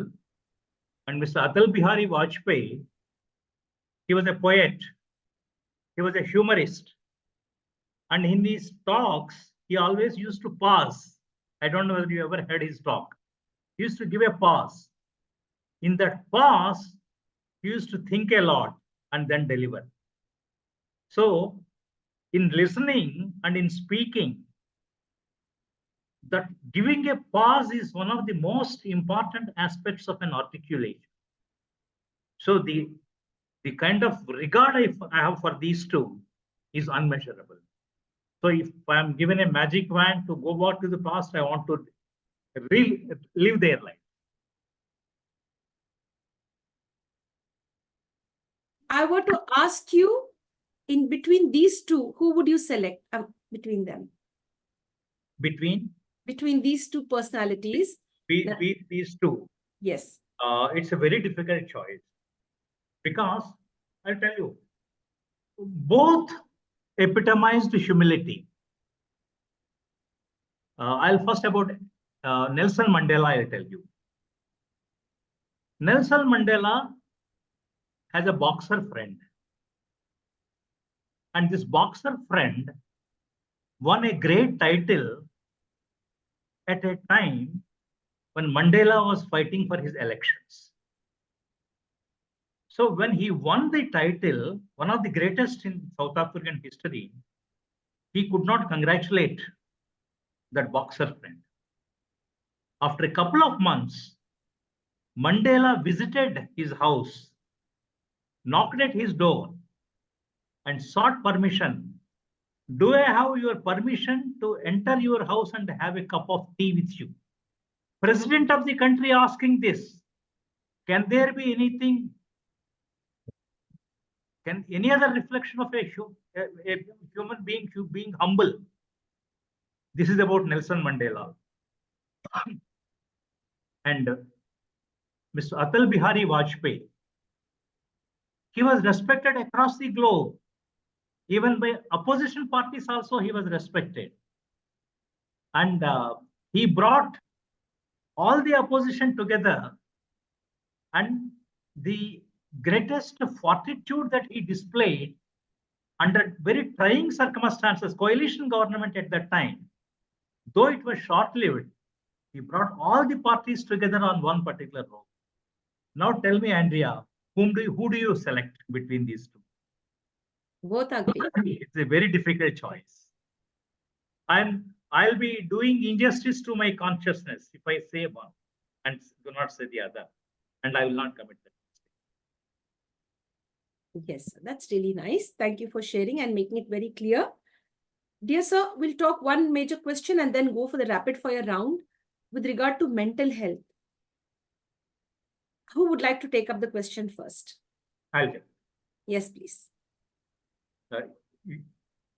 In fact, no time is ever important as the time that is today at this stage. In fact, Economic Times of 15th of January, it talks about the purchase of medicines for mental health has gone up by almost 12,000 crores, and they are all mood elevators and anti-depression medicines. There are so many reasons. Say nuclear families, marital discords, and inability to accept anything counterproductive. All these things have made things very difficult for these people. And though there are early signs, people still do not prefer to take the support of the counselors.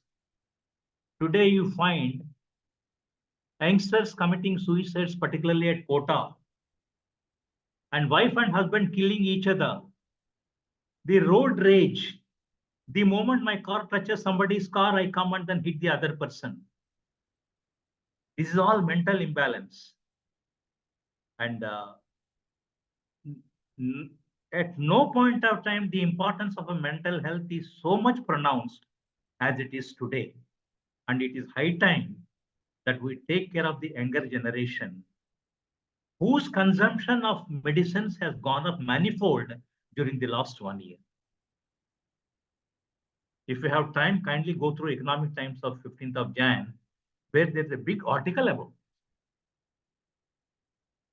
And that is all the more necessary for us to have a kind of a work-life balance, keep yourself free from the stress, and at no time the issue is more important, relevant as it is today. Yes, ma'am. Yes, sir. Thank you so much. Ma'am, over to you, ma'am. Would you like to share your thoughts?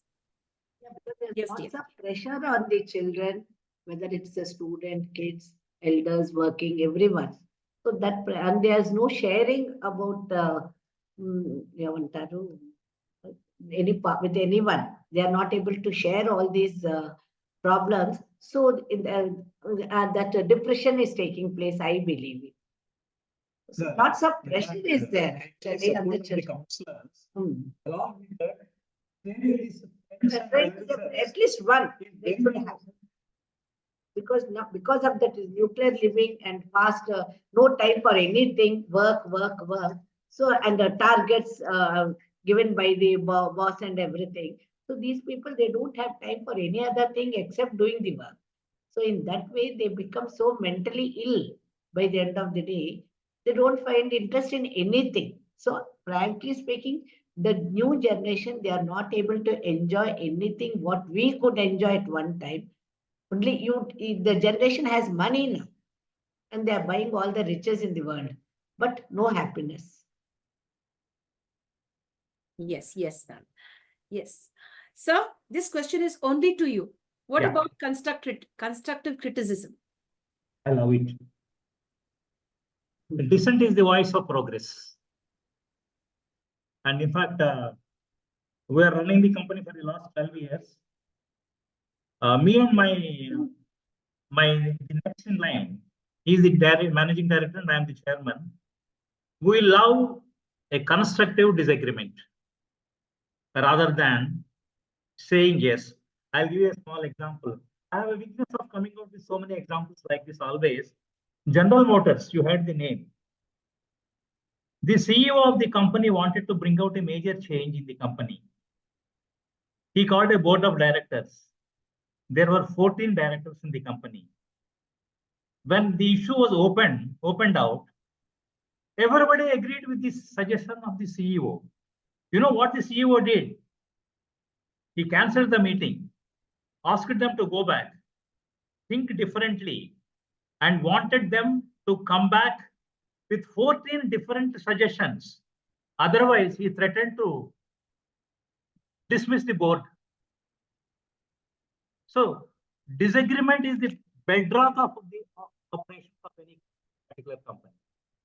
You must disagree, not for disagreement's sake. Disagree for the sake of constructive action.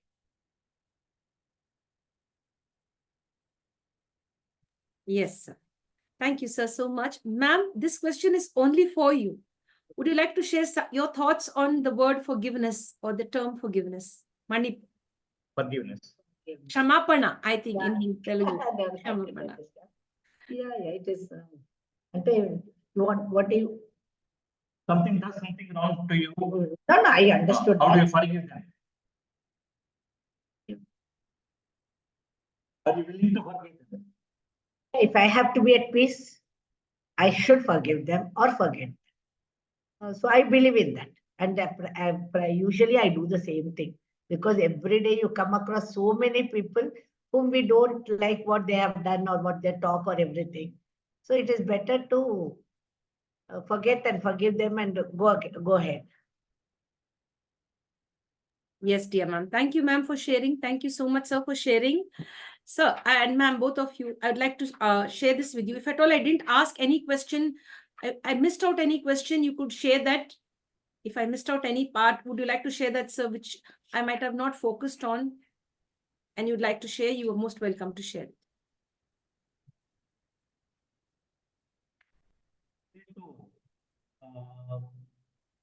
Handling stress in the handling the stress.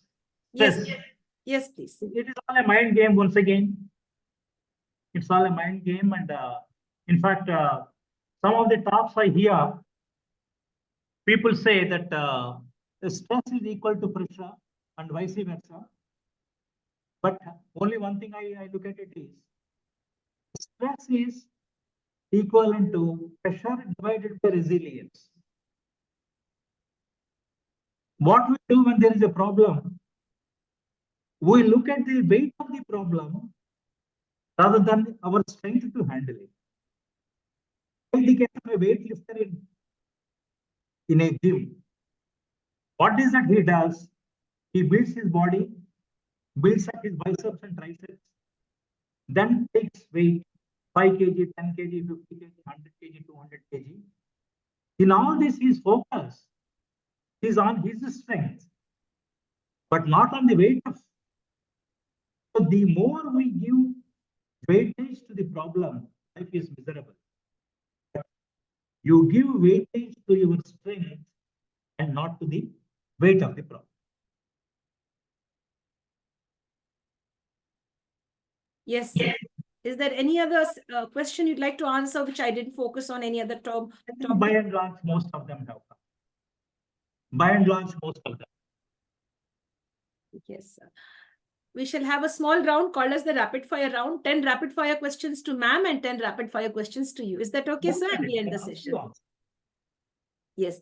Only one answer, one straight answer. Yes. We'll start with ma'am. Or we start with sir. Okay. You have some more confidence. Yes. Now who's going to answer first? Alan. Okay, we'll go with you. Are you an early bird or a night owl? Early bird. Salty, sweet, spicy, or sour food? Sattvic. This question applies to you. Life is all, because you are dealing with money and you're dealing with happiness too. Life is all about money or happiness? Happiness. In reality, you're a banker, no, sir. You tell me correctly. Is No, it I mean it. I mean it. I mean it. Let me tell you, having worked for 36 years, I have only one flat and a bank balance sufficient for me to take care of my life comfortably. Yes, sir. If I had compromised with my integrity, I could have had many more mansions. I never did. My thought was like this. The question was like this. You might have seen so many people coming to the banking sector and, transacting and doing business and all. So to me, what I feel, life is all about money. If you have money, only then you will be happy. In that way, I meant to say, because you might have seen several people coming. There no, maybe 99 out of 100 only talk like that. But in reality, have sufficient money to take care of your comforts. It is not that you should not have, because existence precedes essence. I should be there first. Yes. If I am there only, I can give it to others. Right. So I should have that. Not that I'm saying no. But money alone will not bring happiness. Yes. So Money alone. In fact, if that is the case, you will not find our servants and beggars on the street laughing at themselves.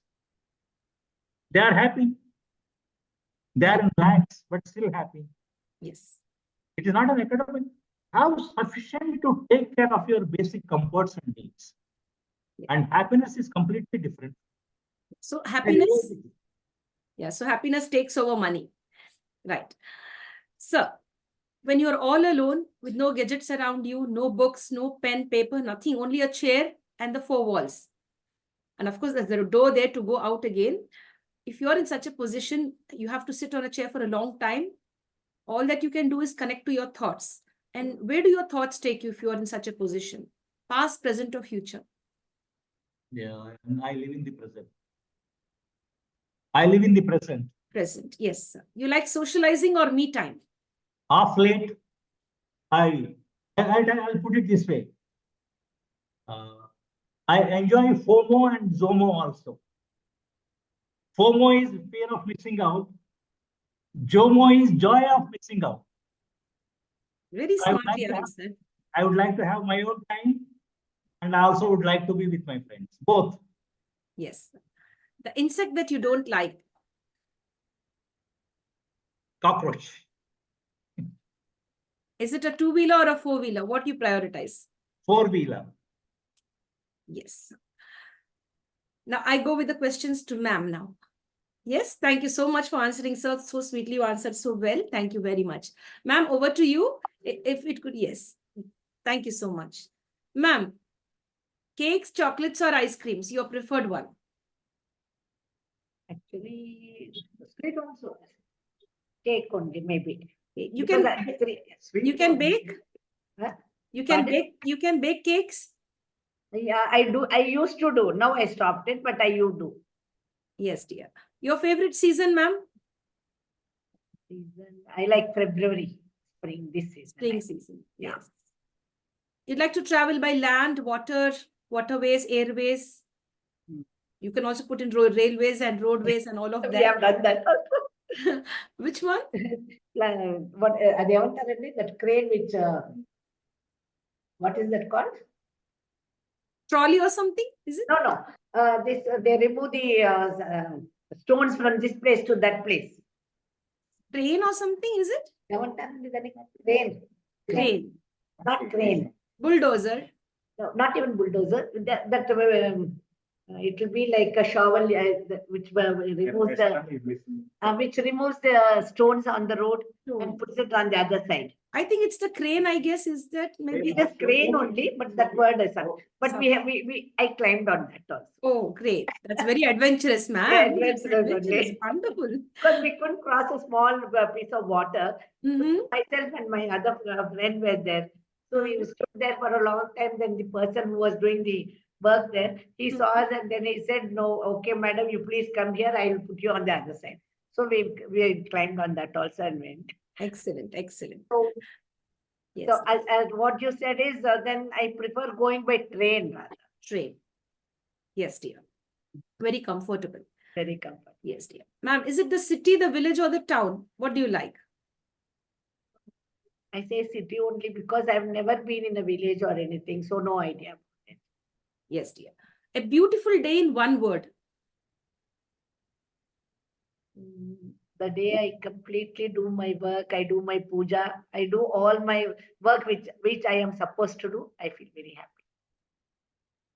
Your favorite recipe,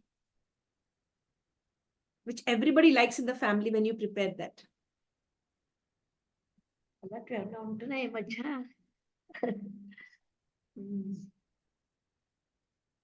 Garelu, burelu, Exactly. Mirchi bhaji.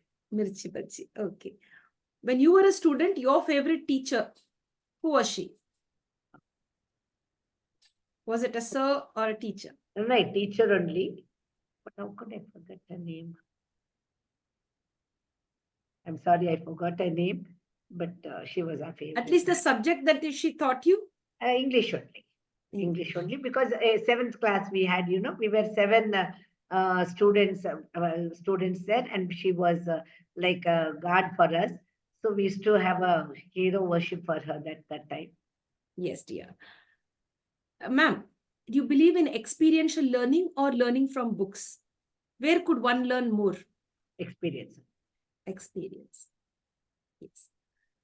And ma'am, you like fresh fruits or fried food? Pressure.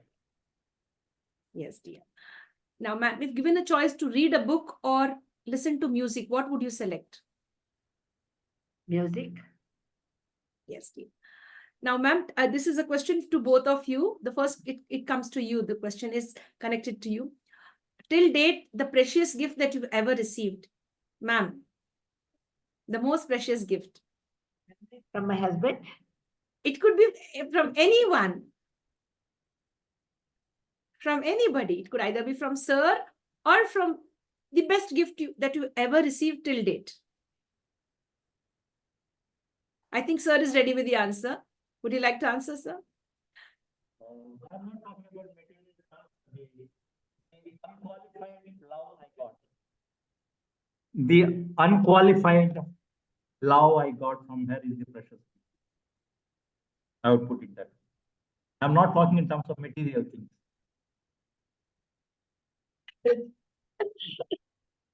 Yeah.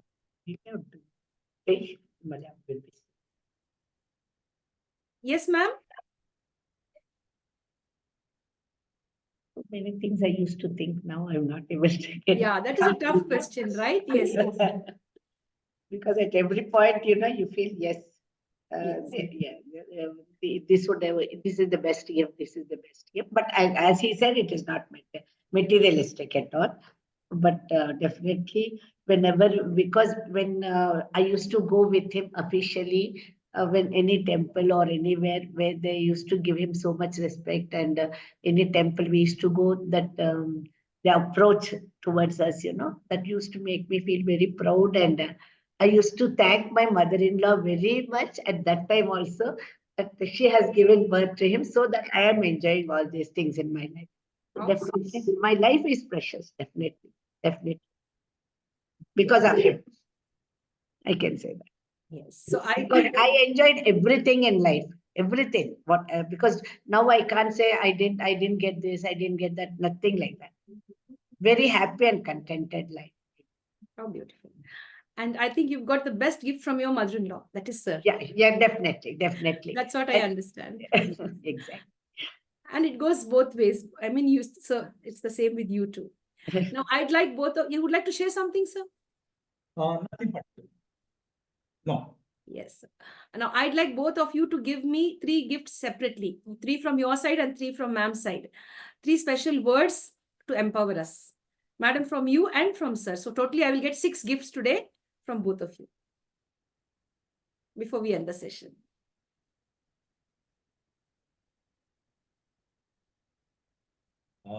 Million thanks for providing this platform. Million thanks for providing this platform here. And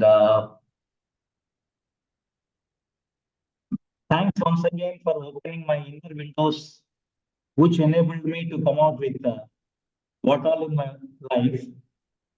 A third gift of the thanks once again is this 1.5 hours of helped me to rededicate myself to the task which I have embarked upon myself. One of your questions related to what is your dream project? The dream project is to get control over my mind. And this near 2 hours of talk helped me to rededicate myself to this task. So it is not 3 gifts, million gifts for your help. How sweet. Thank you so much. Thank you very much. Yes, ma'am. Ma'am, if the thing could be adjusted, I could see ma'am's face. Yes, dear. Over to you. I couldn't answer many of your questions properly. I feel I should. No. What are the gift that That's what I'm saying. So I should focus on many things, I think so, in my coming days, so that I can be more precise to answer anything if anyone asks me in that way. So in that way, I'm very thankful to you. And definitely, it was lovely talking with you and this subject. Something it is a new experience for me, being with my husband and giving and talking with you personally. Like, thank you very much. Thank you, ma'am. Thank you so much. You've given us a lot of beautiful things you have shared together, and it's really a pleasure to see both of you. And this is the first time that both of you have come like this. Usually I have only one person joining me for the session, or either a parent and a child. But today you were the first couple over here. And hats off to your 53 years together, and wishing you many more happy times in future. And would love to have you once again on the International Fab Talks to share more. Thank you. Thank you, Andrea. Thanks a lot. Nice. Thank you so much. Thank you. Thank you, sir. My dear friends, with this, we come to an end to the International Fab Talks for today. We've had a wonderful journey with both sir and ma'am, Subbarao Garu, and as well as Vasanta ma'am. Both of them shared so beautifully, and we have to learn a lot from them, how to be more conscious of what we are doing, how to be together, how to save each other, and how to build beautiful families, and how to make this world a beautiful place for all of us. Thank you so much. Looking forward to many more happy times with you. God bless. Thank you. Thanks a lot. Thanks a lot. So friends, with this, we come to an end. Stay safe and stay blessed. If you like what we are doing, subscribe to the channel and share the video such that other people are inspired by the way people live, who are unsung heroes, who have done their very best on the personal and professional front. We have to thank Subbarao sir for giving 36 years as a professional in the banking industry. And apart from that, till date, sir is really working so hard as a motivational speaker, as a guest lecturer, and much more. And of course, all this is possible because he has a lot of domestic bliss. That's the secret to success. Stay safe. Thank you. Thank you.